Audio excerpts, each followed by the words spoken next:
रमेश मामा अपने बॉस से बात कर रहे होते, तभी स्वीटी मामी यानी कि उनकी वाइफ पास आती है। मामा जी बिजी है, जबकि स्वीटी मामी गर्म हो रही मचल रही। वो कहते कभी काम भी कर लेने दिया करो यार। मामी कहती हमेशा काम करोगे तो मेरा काम कौन करेगा। मामा काम में बिजी का बोलते तो वो उदास हो जाती। अब सुबह फिर मामा जी को ऑफिस के लिए लेट हो रहा। मामी उन्हें टिफिन देते हुए कहती आज भूलना मत, रात को जल्दी आना, रोज रोज ऐसे नहीं चलेगा यार। मामा प्रॉमिस करते। तभी गांव से उनका भांजा विवेक आ जाता। भांजा अब मामी जी को देख रहा, उनका लहराता बदन और जवानी उसे मदमस्त कर देती। उसकी तड़प जाग जाती। मामी एकदम आग के गोले जैसी लग रही। अब मामा ऑफिस चले जाते। विवेक मामी से कमरा दिखाने को बोल रहा। मामी हाँ कहती, वो आगे चल रही। विवेक उन्हें देख रहा। अब कमरे में वो सौतेली मामी को याद करते हुए कहता क्या गजब फिगर है यार।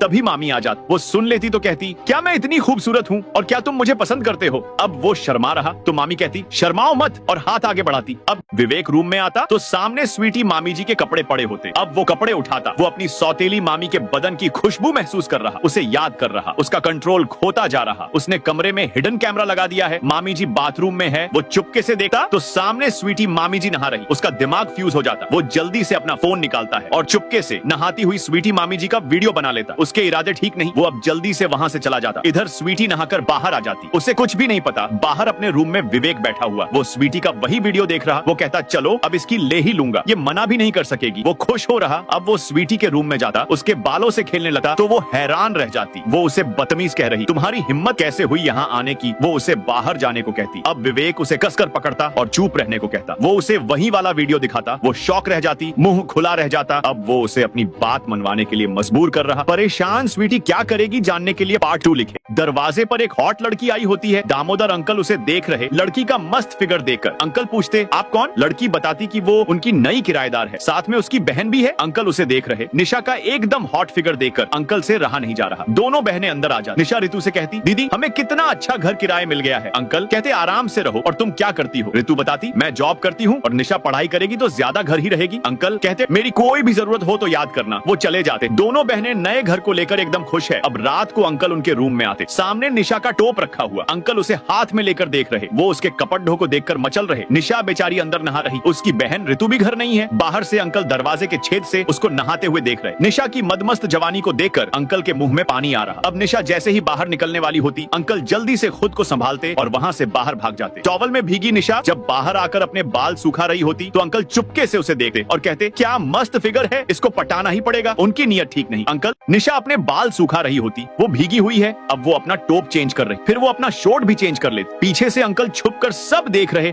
और एकदम से भाग जाते। तभी निशा चौंक जाती और जाकर देखती तो वहां कोई भी नहीं, लेकिन उसे शक होता कि शायद कोई छुपकर देख रहा था। अंकल ने उसका पूरा बदन देख लिया था। वो बिल्कुल बहक गए थे। निशा के फिगर ने उनकी नींद उड़ा दी थी। उन्हें हर कीमत पर किराएदार निशा की लेनी। वो तड़प रहे। अब दिन में निशा कॉफी पी रही हो। अखबार पढ़ते अंकल भी उसे देख रहे।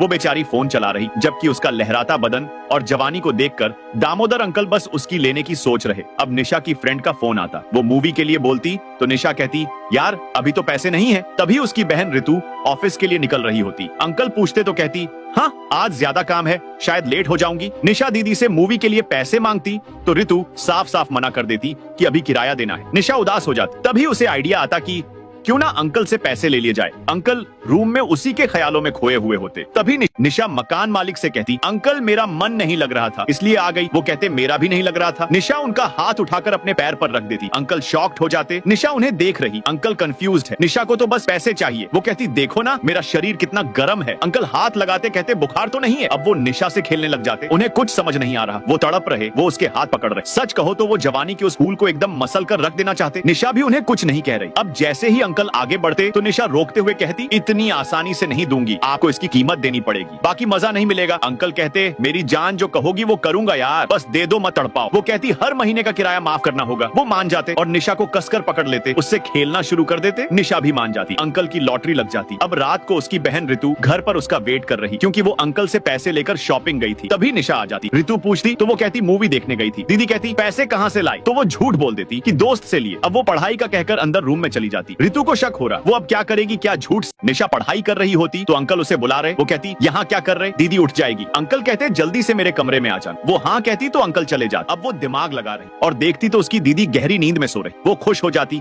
और चली जाती। वो अंकल के रूम में आ जाती, जहां अंकल उसके मजे लेने के लिए तैयार है। अंकल कहते यार मेरा मन नहीं लगता तुम्हारे बिना। वो कहती दीदी देख लेगी। तो अंकल कहते अरे कुछ नहीं होगा, चलो अब मुझे खुश कर दो। वो उसे पकड़कर बेड पर बैठा देते और उसके बदन से खेलना शुरू कर देते। निशा मचल रही, उसे भी मजा आ रहा। अंकल को तो जैसे खजाना मिल गया हो। वो तो रुक ही नहीं रहे। अगले दिन उसकी बहन पूछती, ये रोज रोज पैसे कहाँ से ला रही हो, कुछ गलत तो नहीं कर रही? वो कहती, अपने काम से काम रखो, मैं मेहनत करती हूँ। अब वो रूम में बैठी रो रही होती क्योंकि इकलौती दीदी से झगड़ा हो गया था। तभी पीछे से अंकल आकर उसे पकड़ लेते। वो गुस्से से कहती, दूर रहो, अब नहीं दूंगी। वो कहते, दिमाग खराब है, इतने पैसे लुटाए तुम पर और कह रही अब नहीं दूंगी। निशा कहती, मैं सब चुका दूंगी यार, लेकिन अंकल अभी के अभी पैसे मांग रहे। बेचारी निशा अब क्या करेगी? जानने के लिए कमेंट में यस लिखे।